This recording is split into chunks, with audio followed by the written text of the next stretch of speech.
የሚጠብቀኝ አይተኛም አልኮል ከጠጣ ሰው ታሪክ ጋር በተገናኘ ከዛ ተነስተህ እንደሰራው የሰማሁት ነገር አለ። እውነት ነው። እንዴት ነው እስኪ ንገረኝ። የሆነው ደብረ ዘይት አባ ምንችል የሚባሉ በጣም ትልቅ አባት ነበሩ እና እሳቸው ቤት መርሃ ግብር ነበረ እና ከተማውን ለማየት ትዝ ይለኛል ጋሽታዬ ነበር፣ አይ ቲንክ መላከ ሰላም ቀሲስ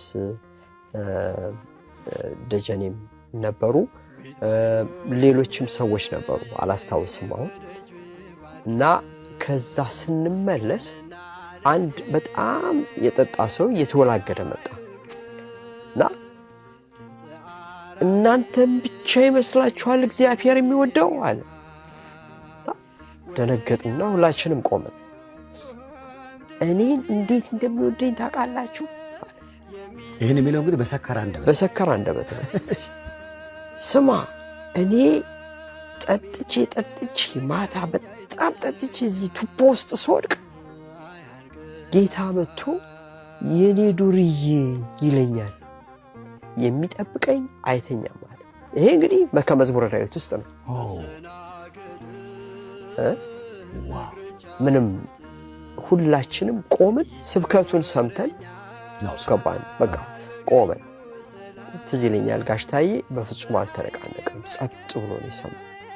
እና አንዳንድ ጊዜ የሰከሩ ሊመስሉ ይችላሉ ቅዱሳን፣ በዚህ ሁኔታ ሊገለጡ ይችላሉ። እኛን እነሱ የትዕቢት መንፈስን ለማጥፋት ማለት ነው እና በእነሱ በኩል እንዲናችሁ እንዳይባሉ አናቀም የዚህን ሰው ሁኔታ።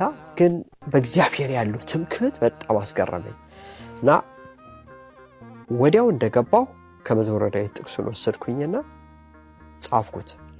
ግን ለመዘመር ቢያንስ ወደ 20 ዓመት ፈጅቶ ከ20 ዓመት በኋላ ነው የዘመርኩት። ዜማው ለምን ቆይ ዜማው አልመጣም ወዲያው ወይስ? ዜማው መጥቷል። ለምንድነው ይህን መዝሙር እንዴት አድርጌ ነው መዘመር የምችለው? የዛ የሰውየውን ራሱን እግዚአብሔርን የማክበርና በእግዚአብሔር ጥበቃ የመተማመኑን ነገር እንዴት አድርጌ ልግለጸው ብዬ በቃ አሁንም የገለጽኩት አይመስለኝ። እስካሁን ድረስ ያን ሰው ከሊናዬ አይጠፋምና እንደሱ ነው። እንደው መግባባት እንድንችል ይህ መዝሙር ብዙዎች ያውቁታል፣ እንደው እንደገና ማስታወስ ብንችል፣ ምክንያቱም ራሱ የተሰራበት አጋጣሚ በጣም ለየት ያለ ነው። በጣም የምመጣው ለኃጢአን የሚጨምር ነው ስለሚል ዝም ብዬ በቃ የተናገረው ነገር ፌስታሊን የሚል የግሩም ዘነበ ሰካራም ሆኖ ቁም ነገር የሚያወራ ሰው የለም። ልክ ነው። እሱ አይነት ገጸ ባህሪ መሰለኝ። ልክ ነው። እንደሱ ነው። እኔ በነገራችን ላይ እንዲህ አይነት ሰዎችን በጣም ነው የምፈራቸው። ውስጣቸው ያለውን ቅዱስና አታውቀውም። ለምሳሌ ማርያም ምንተፍረትን ወሰዳት። ይቺ ሴት እድሜ ልኳን ስትበድል ነው የኖረችው። በጣም የሚያስገርመው እንግዲህ በአንድምታው በቅናት ምክንያት ነው ወደዚህ ችግር ውስጥ የገባችው ነው የሚለው እና ምንድነው ዘማዊ ነበረች። ያ የዝሙት መንፈስ የመጣው በቅናት ምክንያት ነው እና አሁን ይቺ ሴት ኃጢአቷ እንግዲህ በአብዛኛው ቱል የነበረው ከሀብታም ሰዎች ጋር ነው እና በጣም ሀብታም ነበረች። መታ የ300 ዲናር ሽቶ በጌታ ፊት ሰበረችው። በቃ ከዚህ ጊዜ በኋላ የኔ ውበት ኢየሱስ ክርስቶስ ነው ብላ ሰበረችው። ሁለተኛ ውበቷን፣ ጸጉሯ በጣም ረዥምና ውብ ነበር። ወንዶችን የምትስብበት እሱ ነበር። ያን ጸጉሯን ደግሞ የጌታን እግር እንደ ፎጣ አድርጋ ተጠቀመችበት። ይቺ ሴት ይህንን ሁሉ ተአምር ስትሰራ እዛ የከበቡት ሰዎች በጣም ይደነቁ፣ እንዴት ከዚች ጋር አብሮ ይሆናል ይሉ ነበር። በጌታ ፊት የከበረ ሴት ነች እና ስምዖንን ምንድን ነው ያለው?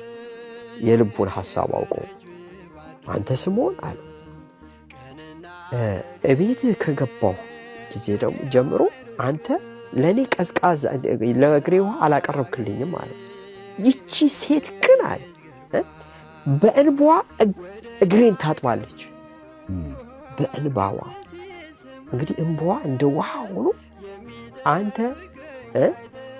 እንደገና ደግሞ ያላትን ሽቶ በእግሬ ላይ ሰበረች፣ ያላትን ሁሉ ነገር እና አለው ሁለት ሰዎች አንዱ ትንሽ ዕዳ አንዱ ትልቅ ዕዳ ነበረበት እና የሁለቱንም ያ አበዳሪያቸው ተው የትኛውን አብልጦ የተወለት ይመስልሃል? ብዙ የተወለታል። እሷ አብልጣ ወዳለች፣ አብልጣ ምህረትን ፈልጋለችና የበለጠ ኃጢአቷ ተሰርዮላታል። ኃጢአትሽ ተሰርዮልሻል በሰላም ይጃል። አሁን እዚህ ውስጥ አወዳድር። ፈሪሳዊ ልብ ያላቸው ሰዎች አሉ፣ እሷን ይንቁ የነበሩ ሰዎች አሉ። እንደገና ደግሞ እሷ አለች እስከ መጨረሻው ድረስ ከብራ የሞተች ያቺ ሴት ነች። እና እነዚህ ሰዎች መናቅ በጣም ከባድ ነው። ታዲያ 20 ዓመት እንዴት ፈጀ?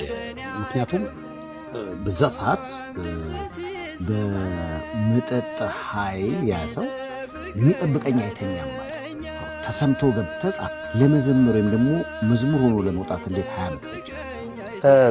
አንደኛም ያው ብዙ ጊዜ ያው ሌሎች መዝሙሮች እንደዚህ ሳወጣ ብዙ ጊዜ ነው የፈጀው። ግን ከህሊናዬ ለዘላለም አልወጣም። ሁል ጊዜ ይህን መዝሙር ጽፏለሁ ብዬ አስብ ነበር። አንድ ቀን ግን ሌሊት ራሱ ቀሰቀሰኝና ጻፍኩት። ስጽፈው በትክክል ሰውየውን እያሰብኩ ነበር ማለት ነው።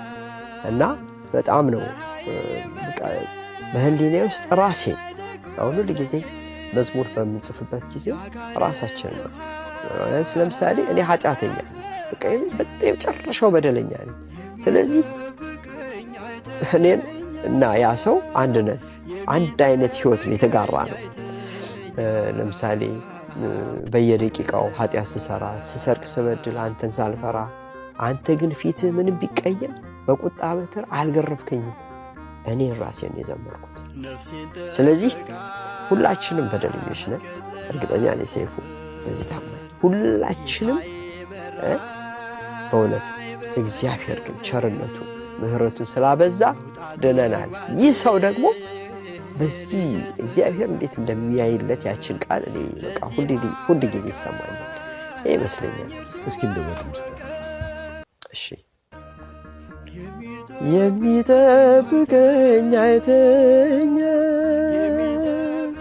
የሚጠብቀኝ አይተኛ ማንገላፋ የሚጠብቀኝ አይተኛ የሚጠብቀኝ አይተኛ ማንገላፋ ቤት ባይኖረኝም ደጅም ባድርም ቀንና ሌሊት ከኔ አይርቅም።